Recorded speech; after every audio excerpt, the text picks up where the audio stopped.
2 Corinthians 10, Paul begins almost foregrounding the renewal of the Christian mind. He uses the phrase, we take captive every thought to make it obedient to Christ.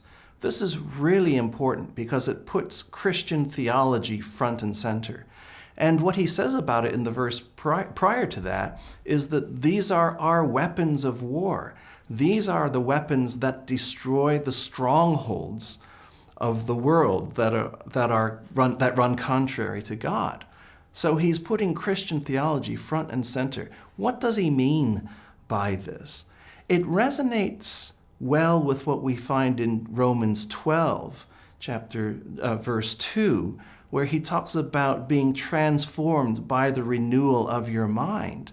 Again, the mind, the Christian mind, is so important for Paul, perceiving and interpreting the world in a particular way and understanding God's purposes in relation to that.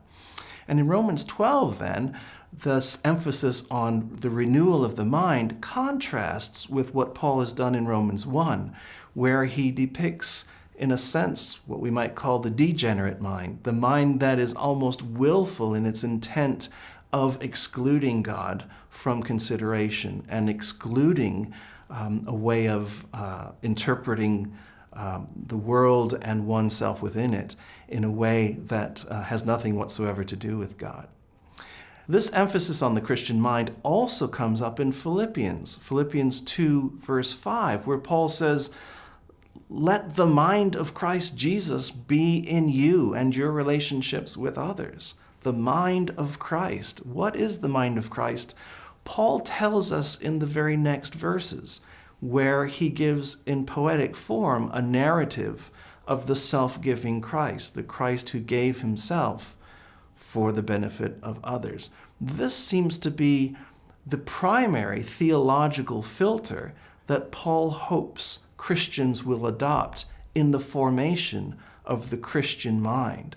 So when he talks about taking captive every thought and making it obedient to Christ, he seems to mean something like using the story of the self-giving Christ as the filter through which we interpret the whole of our lives and our relationships to others.